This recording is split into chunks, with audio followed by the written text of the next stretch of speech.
Good, happy Friday morning, everyone. I'm Riley King, and welcome to this special right here on the Riley King Network.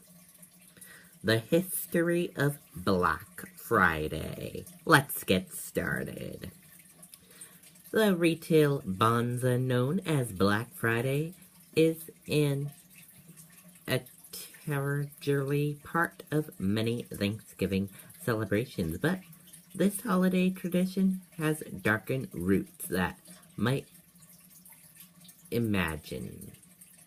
The first record use of the term Black Friday was applied not to holiday shopping, but to financial crisis, specifically the crash of the U.S. gold market on September 24, 1869, to notoriously ruthless Wall Street financiers Jay Goldman and Jim Fisker, who worked together to buy up as much as they could of the nation's gold, hoping to drive the price sky high and sell it for astonishing profits.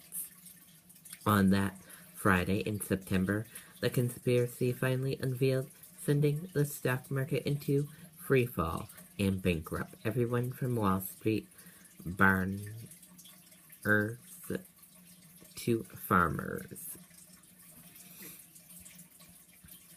Most commonly repeated story behind the post-Thanksgiving shopping-related Black Friday tradition links it to retailers. As the story goes on, after an entire year of operation at a loss in the red, stores would suddenly earn a profit, went into the black on the day after Thanksgiving because holiday shoppers blew so much money on discount merchandise.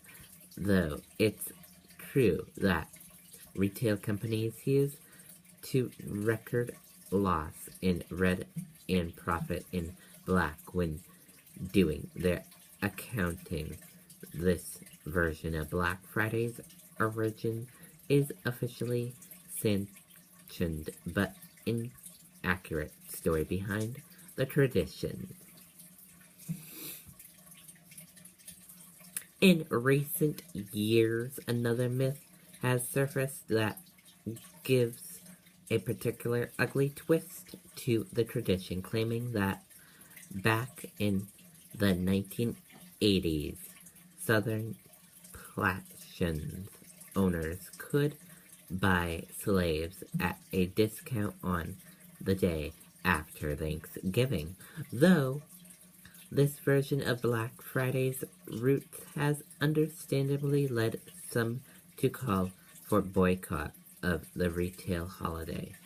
It has no bias in fact. The true story behind Black Friday, however, is not as sunny as retailers might have you believe. Back in 1950s, policy in the city of Philadelphia used the term described as chaos that ensured on that day after Thanksgiving when holders of stubborn shoppers and tourists flood into city in advance of a big Army native football game held on that Saturday every year. Not only would Philly cops not be able to take the day off, but they would have to work extra long shifts dealing with additional crowds and traffic. Shoplifters would also take advantage of the bedlam in store to make off with merchandise, adding to the law enforcement headache. But in 1961, Black Friday had caught on in Philadelphia to the extent that the city's merchants and boosters tried unsuccessfully to change it to Big Friday in order to remove the negative conscience. The term didn't spread to the rest of the country until much later. However, and as recent as 1985, it wasn't in common use nationwide. Sometime in the late 1980s, however, retailers found a way to reinvent Black Friday and turn it into something that reflected positively rather than negatively on them and their customers.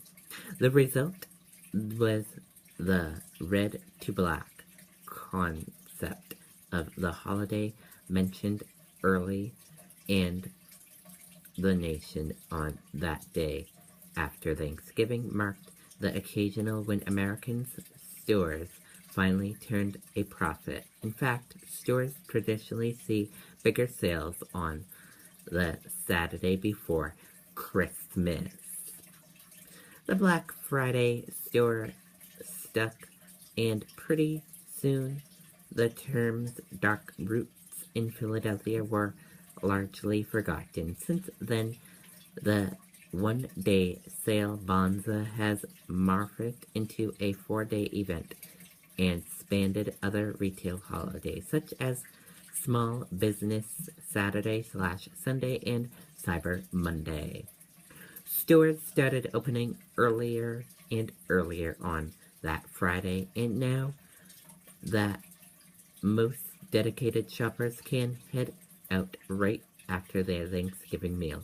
According to a pre-holiday survey this year by the National Retail Federation, an estimated 135.8 Americans definitely plan to shop over the Thanksgiving weekend. 88.7% of those surveyed, though, even more, 3.8 million or 79.6% say they would or might take advantage of online deals offered on Cyber Monday. And that does it for the history of Black Friday. I hope you all have a great rest of your Friday. Goodbye, everyone.